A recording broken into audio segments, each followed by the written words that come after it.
God of the Algorithm by Richard L. Elsliger. "I'll do it," he said. When Conrad Manning quit the biggest video platform in the world to go work a security job at UsTube, the nearest competitor, he never imagined the full nature and extent of his work, but the money offered cast its shiny lure, and he bit down on the bait with a crocodilian chomp. He gave his notice and departed the palatial estate of Silicon Valley to work inside Grand Mesa, the largest flat-top mountain in the world, outside Grand Junction, Colorado. Conrad closed up his house, locking the door behind him with the sincerest of intentions that he would one day return. He got in his car and watched his house shrink in the rearview mirror. Conrad pressed the accelerator until his house winked out from sight. A roiling tension shook his body while he drove, wondering if he'd made the right move, but he was duty-bound. Conrad carved his way through deserts, flatlands, and badlands, rolling along lonely ribbons of asphalt, hypnotized by the pulsing and ubiquitous dotted yellow line that separated the lane home from the lane away from home. Driving through Nevada, the spray of his headlights lit the pale green retinas of animals along the road. They stared at him motionless, haunting reflections of lives lived on a completely different plane of existence. Conrad pondered the many life forms on this planet while he drove into the night. The Milky Way peppered the night sky with millions of stars, making him consider what life forms might exist beyond this world, forms more intelligent than humans. Perhaps they looked upon us with their own green reflective eyes. The roads ran glassy smooth, and Conrad delighted in the constant forward momentum, seeking the vital answers demanded upon him. He drove through the night until daybreak and pulled over to a gas station parking lot to refill and rest. Grand Junction was in striking range, and he arrived in town late in the day. Conrad navigated to the apartment complex leasing office and presented his credentials under the name of Craig Nash. The property manager made a copy of his driver's license, and he signed his name with an indecipherable scrawl across the last page of the leasing agreement. The property manager showed Conrad to his newly painted apartment. When she opened the door, an acrid smell of fresh paint hung thinly in the air, mildly annoying but tolerable. She dropped a set of keys into his hand and welcomed him to the neighborhood. Conrad thanked her, and she left him with an intoxicating trail of her perfume. He watched her sultry sway as she walked, and thought that perhaps he could stay here a while, mission be damned. The weekend was upon him, and he settled in.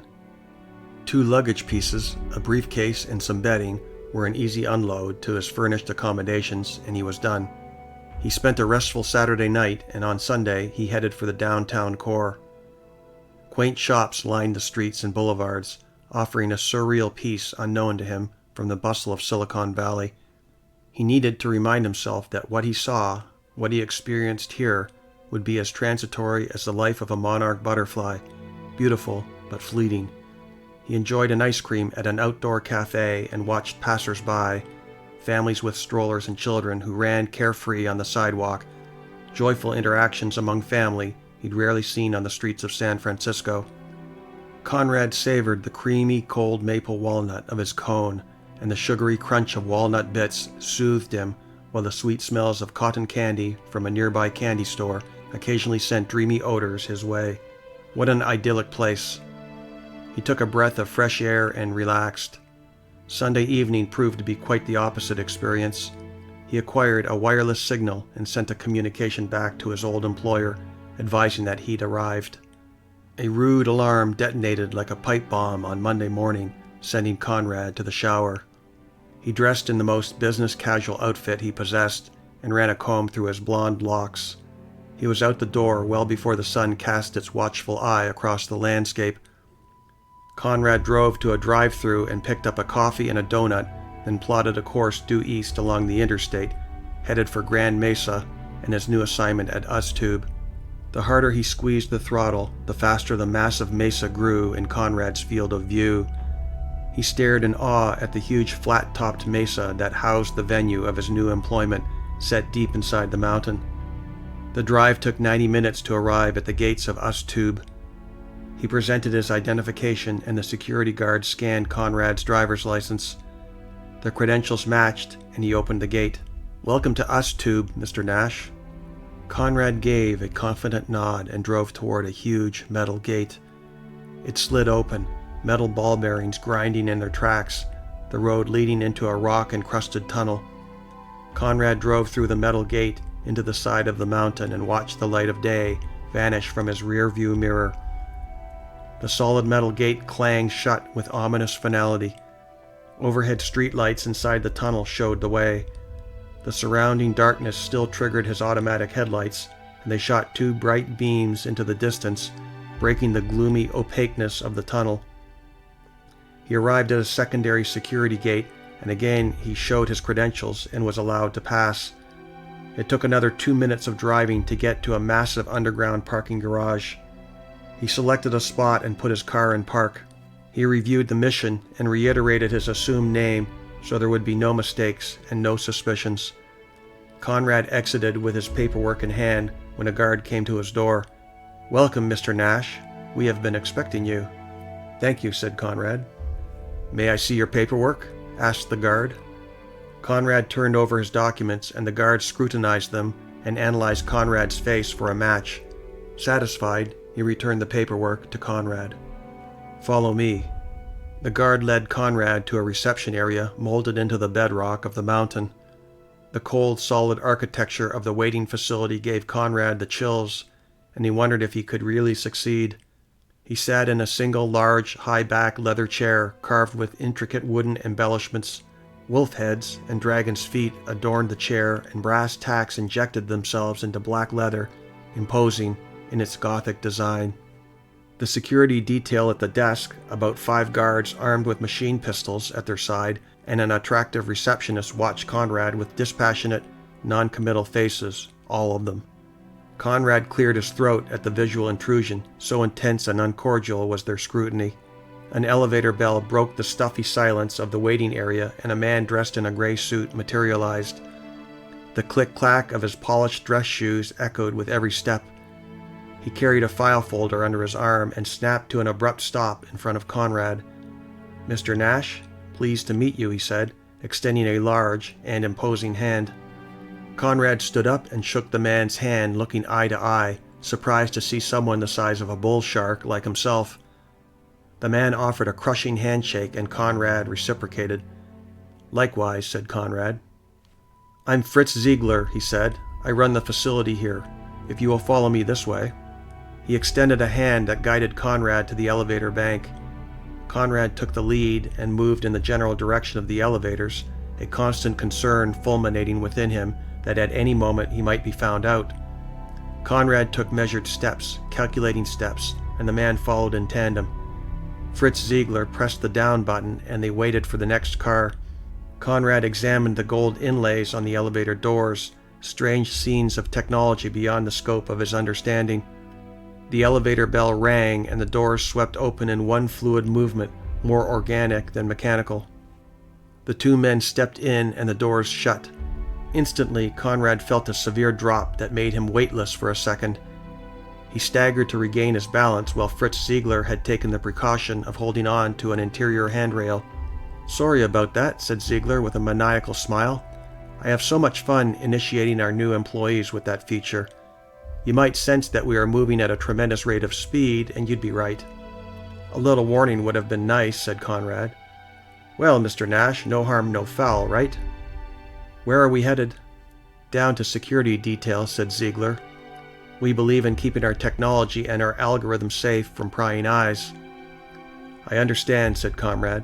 A small bead of sweat ran down Conrad's back, staining his shirt with perspiration. "You will be protecting the algorithm, as you might already have suspected." "I figured as much. It's no secret that there are many trying to figure out the secret." "Well, you can be certain, Mr. Nash, that our algorithm and our wireless technology is nothing like anything anyone has ever seen before.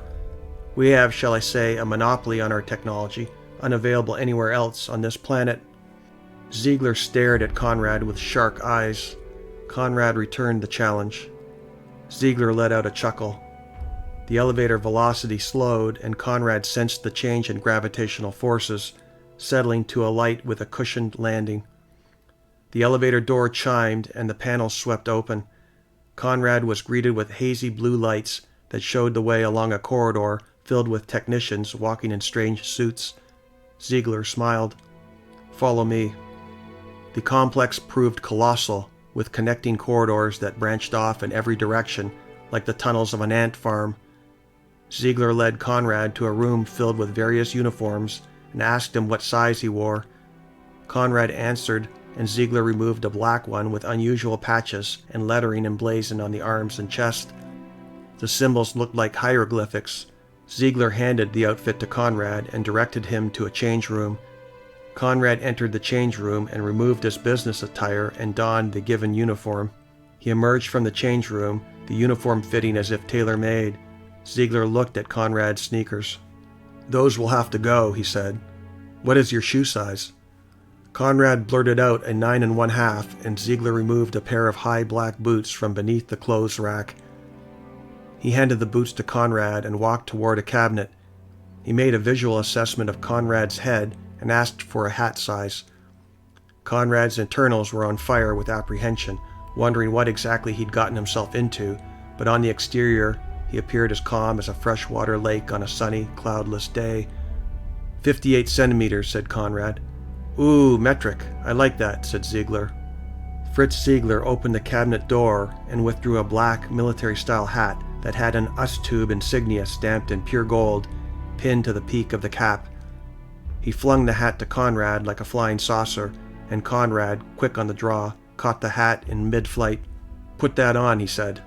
Conrad pulled on the boots and placed the cap on his head.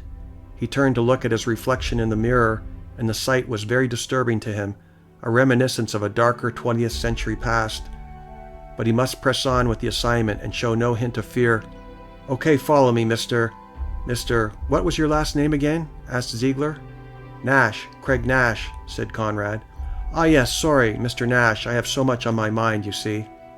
"I do see," said Conrad, navigating around the flurry of personnel occupying the corridor, heading to unknown places that soon would become known. "I am taking you to the heart of our computer program, the thing that keeps us all seeing and all knowing." Conrad followed alongside and nodded. They came upon a massive staircase. Ziegler took 3 steps while Conrad hesitated. "Well, come on, Mr. Nash, this is it. The big reveal." Conrad took the first step and then fell into a steady downward pace. The stairway led into a deep abyss, only the lit steps providing any level of safety from tumbling down what seemed a descent into oblivion. It took 7 minutes before they arrived on level ground, the two walking in silence, side by side. "How far down are we?" asked Conrad. "Well, Mr. Nash, we are a good 2 miles under the earth, not counting these steps, in which case we would be 2.5 miles deep. We aim to keep our secret well protected from our biggest rival." Conrad smiled at the irony.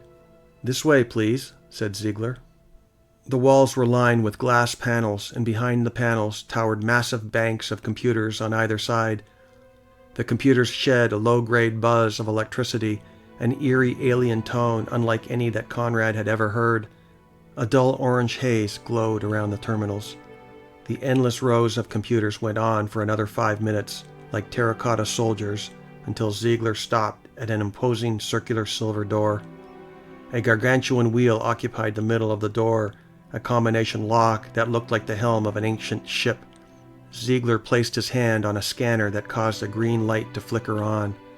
Ziegler punched in a secondary code and began turning the combination wheel in different directions, while Conrad committed to memory the code, infusing it to his DNA. Ziegler pulled on the metal door and opened to a creeping mist of frosty cold air that rushed at Conrad. The icy cool smoke chilled Conrad in his uniform, and he shivered. He stood in awe at the intricacies of the US-tube operation, unlike anything Conrad had experienced at his headquarters in Silicon Valley. "After you," said Ziegler, extending an invitational hand. Conrad stepped into the chamber, mesmerized by the next door beyond. Through the window he saw something unusual, something otherworldly. He closed and reopened his eyes to assimilate what he saw before he heard a subtle clunk behind him. The huge titanium door closed with a vacuum seal. Conrad spun on his heels and pushed hard on the immovable door. He pounded his fists in desperation, but the door remained unforgiving and unyielding to his most valiant efforts. "What is this?" Conrad demanded. "Well, Mr. Manning, you wanted to know all about our algorithm, so here you are," said an imposing voice over a speaker in the chamber. A shock traveled through Conrad. They knew his name. How did they know his name?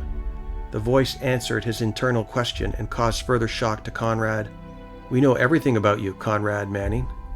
We know where you work, and we know why you are here. So you wanted to learn about why we are so successful, why we're overtaking your platform. The answers are right before you," said Ziegler. The secondary door opened to this airlock, and a strange alien atmosphere rushed at him, a cryochamber of breathable yet stifling air. "Go ahead, Mr. Manning, step inside. Take a look," said Ziegler. Conrad walked into the chamber, and there he saw a small creature sitting in a metal chair, an alien life form with a massive head and tiny body. Tendrils of smoke wafted around the creature, and hundreds of static discharges emanated from the creature's skull in a halo of electricity that fed a transparent dome above it. The faintest green glow encased its whole body. The alien exuded a sentient intelligence, and it looked up at Conrad with a pleading face. Its arms were secured to the chair by unusual metal bracelets, and its miniature legs dangled over the seat, fixed to leg irons of an unknown and exotic metal that flexed with its movements but resisted breakage. "Yes, Mr. Manning, are you beginning to understand?" asked Ziegler. Conrad had no words, only wonderment. He stared at the alien being and detected immense sorrow telepathically conveyed to Conrad's brain. He saw what the alien saw, and it logically followed that the alien also saw and read Conrad's mind. "Yes, Mr. Manning, you are beginning to figure it out. We captured him over a decade ago. It took us a while to crack his mind, but as you can see, we were successful. Our algorithm is better than anything you can offer, and better than anything in this whole solar system, not wanting to sound too arrogant, but it's true." Conrad reached to the alien, but a powerful jolt of electricity snapped at his hand and shoved him back. Conrad turned away to see Ziegler behind a window several feet thick. "This can't be real," said Manning. "Oh, it's very real," said Ziegler. "Don't you believe your own eyes?" Conrad looked to the alien and felt so much pain. The alien stared at Conrad, unable to move, yet projecting its sordid condition to any living entity that might empathize. Conrad started to hack and cough. His head started to spin uncontrollably, and he struggled to maintain his balance. "I bet you wish you had brought that improvised explosive with you today instead of leaving it back in your apartment," said Ziegler. "Yes, Mr. Manning, we know your own thoughts before you know them. One of the great benefits of alien technology, wouldn't you agree?" Conrad's skin itched all over, and he rolled up his shirt sleeve to see a swelling redness and festering blisters rising at a dramatic rate. "What is happening to me?" "Well, Mr. Manning, in a while you're going to feel intense nausea and vomiting.